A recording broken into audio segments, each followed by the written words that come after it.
Paperwork Crash Course, and today I am answering a question that I keep getting over and over, and that is, can insurance companies request records? Or another way it's asked is, do I have to submit my notes to an insurance company when they request them? Now, if you are someone who submits super bills, this still applies to you, so make sure you pay attention. This applies to anyone whose clients are using insurance to pay for services. That's really the key here, and that's often where this can get mixed up. So the first thing is yes. The answer is yes. So insurance companies, if they are paying for counseling or therapy, yes, they can absolutely request records. They can request access to the entire record. They can request copies of notes. They can request a summary. It runs the gamut. So they might do a little bit or all of the above. So that's the most important thing. What is so important to know about that, because the pushback I get is then a lot of therapists say, that's so wrong. This feels like an injustice. I'm so worried about my client's confidentiality. Absolutely, that is a legitimate concern. However, here is the piece that we as therapists need to address. It is our job to know that that is a risk when clients use their insurance to pay for services. Therefore, it's our job to inform our clients. So as soon as you contract with an insurance company, you need to make sure that your intake paperwork, that all of those forms you originally review with clients has in there that the insurance company can request records, that you can talk to the insurance company, that you can provide the insurance company updates, everything like that. That needs to be in your forms, and you need to actually review it with people so they fully understand it.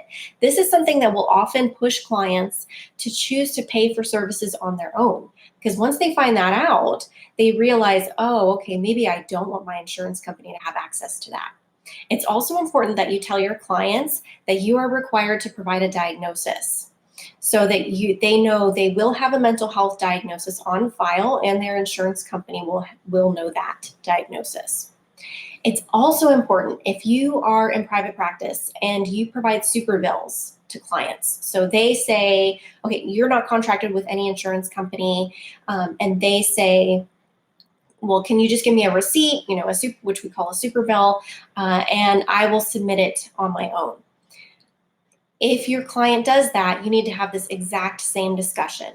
So I usually recommend that unless you have a rule that you don't do any super bills, you don't give people receipts, you don't do any of that, which is not the majority of therapists. Unless you have a rule you don't go there at all, then just include something about insurance in your paperwork so that people are aware.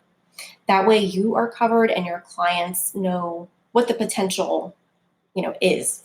Another thing that's sort of related to this is the diagnosis. So you do have to provide a diagnosis if your clients are submitting to insurance, right? So if insurance companies are paying, they require a mental health diagnosis as part of medical necessity. I'll do another video that talks more on medical necessity.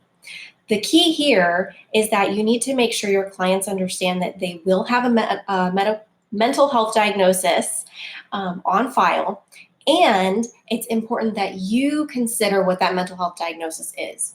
It is considered fraud, insurance fraud, which is illegal and unethical, which means you could be fined, your license can be at risk, all that nasty stuff. It is insurance fraud if you do not accurately diagnose your clients.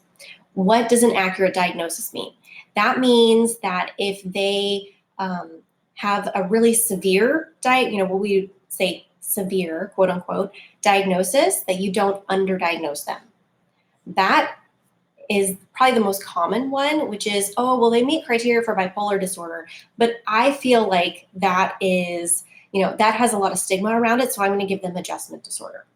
No, because according to the DSM, if someone meets criteria for anything more severe or significant than adjustment disorder, they no longer meet criteria for adjustment disorder, right? You give them the diagnosis for the other one. Now, you might give a diagnosis like adjustment disorder because based on the limited information you have after the first session or two, that's what they meet criteria for, and then you figure out later on that they meet criteria for something else, so then you can change it. But the important thing is that you provide an accurate diagnosis. And on the flip side, if your client doesn't meet criteria for a diagnosis, let's say, they're having a little bit of trouble, but really they're there for personal development, improvement, which is a wonderful thing, and that's awesome. But insurance companies aren't going to pay for that. And it's illegal. It's considered fraudulent for us to give a diagnosis like adjustment disorder if someone doesn't truly meet the criteria for it. So I say pull out your DSM every single time you see a new client, make sure they meet criteria for one of those diagnoses, and have in your paperwork that if they don't meet criteria for a diagnosis, you are not able to submit to their insurance company because they don't meet criteria and the insurance company won't pay for that. So those are some things you want to make sure you review with people ahead of time. If you don't feel like you understand this clearly, please, please, please do educate yourself. There are lots of resources. I have a free crash course where I go into the topic of insurance, as well as notes and treatment planning and all the different forms you should have in your practice. So you can check that out, qaprep.com/paperwork /crash course. Sorry, qaprep.com/crash-course. And there will be a link below. And then you can also check out Barbara Griswold's information at Navigating the Insurance Maze. So she has some great insurance info. But sign up for that free crash course if some of this was news to you so that you can be on the